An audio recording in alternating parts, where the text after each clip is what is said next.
ଏହି ନାମୀ ଦାମୀ କଳାକାର ତଥା ଅଭିନେତା ଦେବାଶିଷ ପାତ୍ରଙ୍କୁ ଧୋଇଦେଲେ ରାନୀ ପଣ୍ଡା।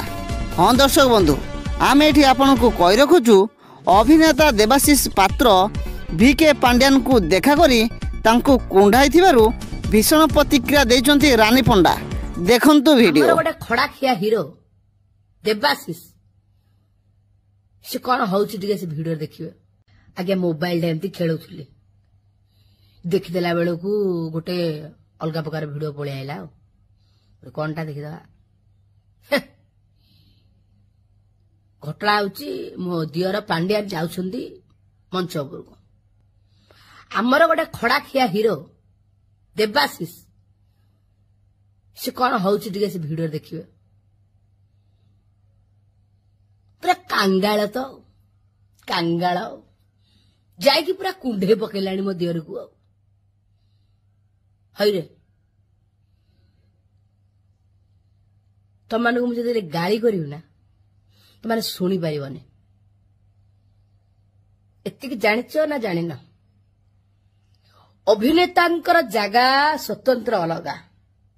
ଅଭିନେତା ମାନଙ୍କୁ ଦୀର୍ଘ ଦୀର୍ଘ ବର୍ଷ ବର୍ଷ ଧରି ଲୋକମାନେ ମନେ ରଖିଥାନ୍ତି, କିନ୍ତୁ ରାଜନେତା ମାନଙ୍କୁ ନୁହେଁ।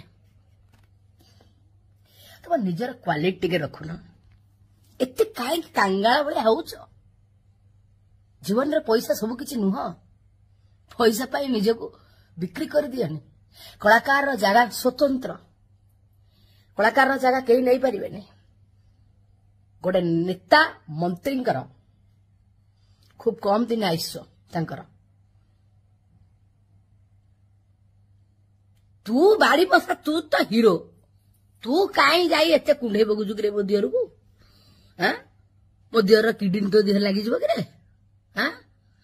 ଆଉ ମୋ ଦିଅର ତମେ କାହିଁକି ତାକୁ କୁଣ୍ଢେଇ ଦଉଛ?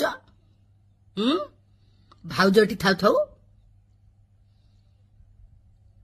ଭାଉଜକୁ ତ କୋଉଦିନ ଗୋଟେ ଭଲ ପାଇବା ଜାଣିଲନି ନା। ସେଗୁଡା କଣ? ମୁଁ ଭୀଷଣ ତମ ଉପରେ ରାଗିଛି।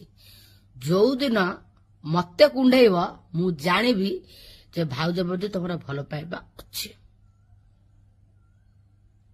ବୁଝିଲ? ଶଳା ମୁଁ ଇଆଡେ ମୋ ସ୍ୱାମୀ ମୋ ଦିଅର କହି ମୁଁ ମରିଯାଏ, ତମେ ଯାଇ ସିଆଡେ ଆକୁ ତାକୁ ତାକୁ ଆକୁ କୁଣ୍ଢଉଥା।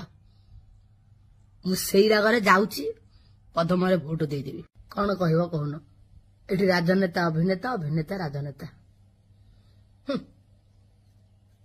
ଆମ ସ୍ୱାମୀ ତମେ ଆମର ଯୋଉ ସେଲିବ୍ରିଟି ମାନଙ୍କୁ କ୍ୟାମ୍ପେନିଂ ରେ ଡାକିଛ, ମତେ ହେଲେ ଡାକିଥାନ୍ତ,